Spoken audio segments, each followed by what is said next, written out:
వరంగల్లో కాంగ్రెస్ నాయకుడు మొహమ్మద్ అబ్దుల్ సమద్ మీడియాతో మాట్లాడుతూ, బక్రీద్ సందర్భంగా ప్రతి సంవత్సరం గోవు పేరుతో అనేక మంది నిరపరాధులు, పేదలు మరియు బలహీన వర్గాలకు చెందిన ప్రజలు దాడులు, వేధింపులు, అన్యాయాలకు గురవుతున్నారని ఆవేదన వ్యక్తం చేశారు. ఇది భారత రాజ్యాంగ స్ఫూర్తికి, మానవత్వానికి పూర్తిగా విరుద్ధమని ఆయన పేర్కొన్నారు. మతం పేరుతో చట్టాన్ని చేతుల్లోకి తీసుకోవడం ప్రజాస్వామ్య దేశానికి మంచిది కాదని, ఇలాంటి ఘటనలు దేశంలో సామరస్యాన్ని, శాంతి భద్రతలను దెబ్బతీస్తున్నాయని అన్నారు. గోవు రక్షణపై నిజంగా చిత్తశుద్ధి ఉంటే కేంద్ర ప్రభుత్వం గోవును జాతీయ జంతువుగా ప్రకటించాలని, దేశవ్యాప్తంగా గోవు వధకు సంబంధించిన స్లాటర్ హౌస్లను మూసివేయాలని లేదా సీజ్ చేయాలని ఆయన డిమాండ్ చేశారు. ఒకవైపు మతపరమైన భావోద్వేగాలను గౌరవిస్తూ, మరోవైపు అమాయక ప్రజలపై జరుగుతున్న దౌర్జన్యాలు, అన్యాయాలు, గుంపు దాడులను అరికట్టేందుకు ప్రభుత్వం కఠిన చర్యలు తీసుకోవాలని కోరారు. దేశంలోని ప్రతి పౌరుడు భయం లేకుండా గౌరవప్రదంగా జీవించే హక్కు రాజ్యాంగం కల్పించిందని, చట్ట పరిరక్షణ అందరికీ సమానంగా ఉండాలని మొహమ్మద్ అబ్దుల్ సమద్ స్పష్టం చేశారు. భారత ప్రభుత్వం నరేంద్ర మోడీ గారికి విజ్ఞప్తి, ఆవులను జాతీయ జంతువుగా ప్రకటించడం. జాతీయ జంతువుగా ప్రకటించడం వల్ల మరి గోహత్యలు ఆగిపోతాయి, మూగ జీవాల ప్రాణాలను మీరు కాపాడినట్లయితారు.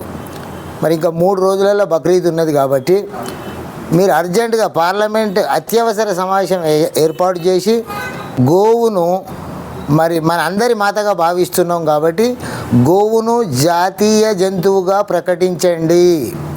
ఒకవేళ మీరు జాతీయ జంతువుగా ప్రకటించినట్లయితే కోట్ల మూగ జీవాల ప్రాణాలు కాపాడిన అవుతారు. మీరు ఆవుల మీద మీకు ప్రేమ, అభిమానము, భక్తి, గౌరవం ఉన్నట్లయితే ఇది మంచి అవకాశం. మీకు ఇప్పుడే జాతీయ జంతువుగా ప్రకటించండి. మరి కావాలని అనవసరంగా గోమాంసం పేరు మీద అమాయకులను ఎందరినో ప్రాణాలు తీసిండ్రు, కొందరు కావాలనే ప్రాణాలు తీసిండ్రు. జాతీయ జంతువుగా మీరు ప్రకటించినట్లయితే మరి మేమందరం మీకు సంఘీభావం తెలుపుచు మేమందరం సపోర్ట్ చేస్తాం. ఈ రోజు నుండి ఎక్కడెక్కడైతే గోవధశాలలు ఉన్నాయో భారతదేశంలో ఉన్న గోవధశాలన్నింటినీ మూయించాలి, ఇమ్మీడియట్గా మూయించాలి. రోజుకు లక్షల గోవులను మరి ఆ స్లాటర్స్ కంపెనీకి తీసుకుపోయి ఆ మూగజీవాల ప్రాణాలు తీస్తున్నారు. మీరు గోవుల మీద, జంతువుల మీద మీకు ప్రేమ, అభిమానం ఉన్నట్లయితే ఆ కంపెనీలను ఇమ్మీడియట్గా సీజ్ చేయించండి. భారతదేశ నా హిందూ సోదరులారా, ముస్లిం సోదరులారా, క్రైస్తవ సోదరులారా, మనందరం గోవును గౌరవిద్దాం, గోవును ప్రేమిద్దాం, గోవధను నిషేధిద్దాం. కాబట్టి మన దగ్గర కూడా బీజేపీ ఎంపీలు ఉన్నారు, మరి మిగతా ఎంపీలు ఉన్నారు. మీరందరూ కలిసి ప్రధానమంత్రి గారికి విజ్ఞప్తి చేసినట్లయితే ఈ గోవధను ఆపవచ్చు, మూగ జీవాలను ప్రాణాలను కాపాడవచ్చు. కాబట్టి మనందరం ఏకమైదాం, ఆవును జాతీయ జంతువుగా ప్రకటించేంతవరకు పోరాటం చేద్దాం.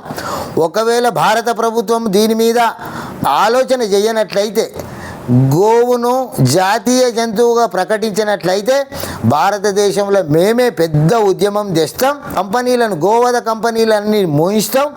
గోవును జాతీయ జంతువుగా ప్రకటించేంత వరకు ధర్నాలు, నిరసనలు తెలుపుతామని కోరుచు ఇట్లు ఎంఏ సమద్.